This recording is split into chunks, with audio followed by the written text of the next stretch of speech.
things that you'll want to check. Clear your base area of anything that might get in the way during assembly.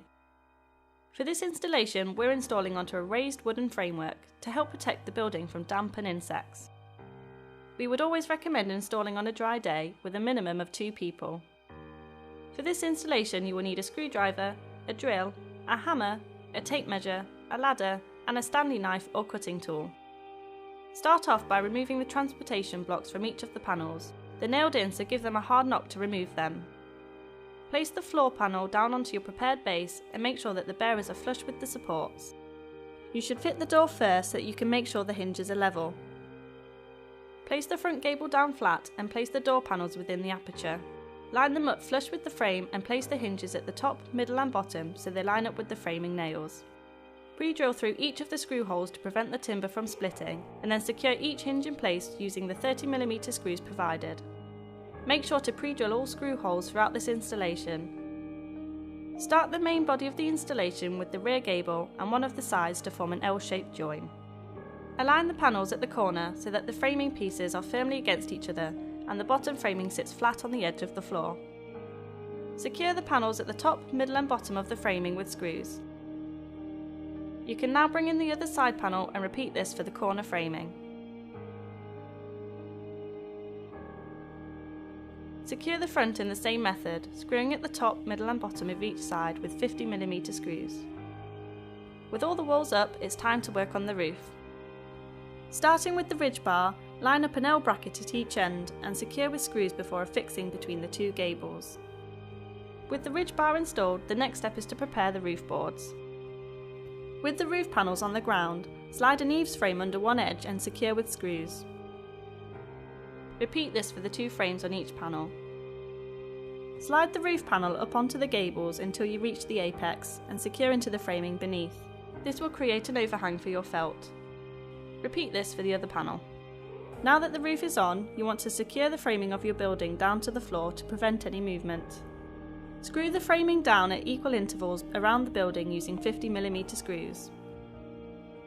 With the felt, either measure the length of your roof with a tape measure, or as we've done here, you can roll it out along the length of your building and cut to size.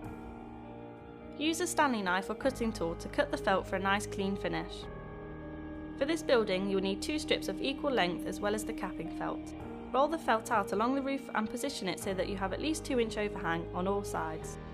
Tack the felt at the top 2 corners to prevent any movement and secure them all around, making sure that the felt is pulled firmly to prevent wrinkles. Repeat this for the other side of the roof and then roll out your capping felt.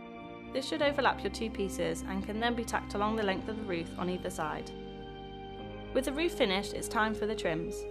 Align the corner trims over the side panel framing and then secure in place at the top, middle and bottom with 30mm screws. Repeat this for all 4 corners before moving on to the fascia boards.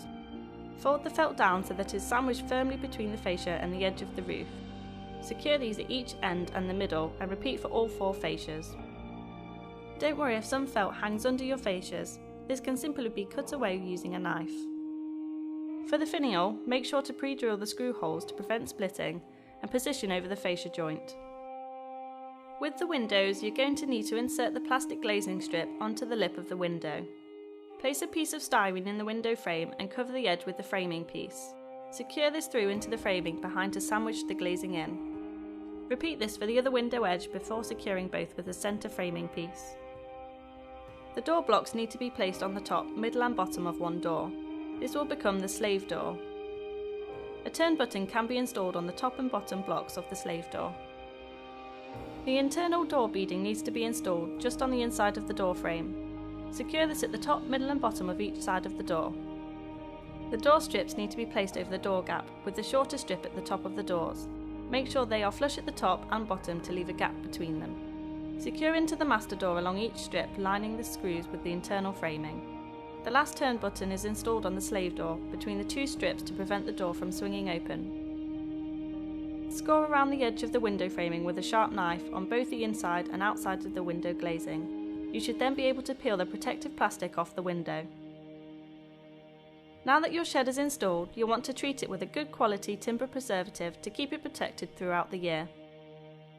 For more installations, please check out the other videos on our channel,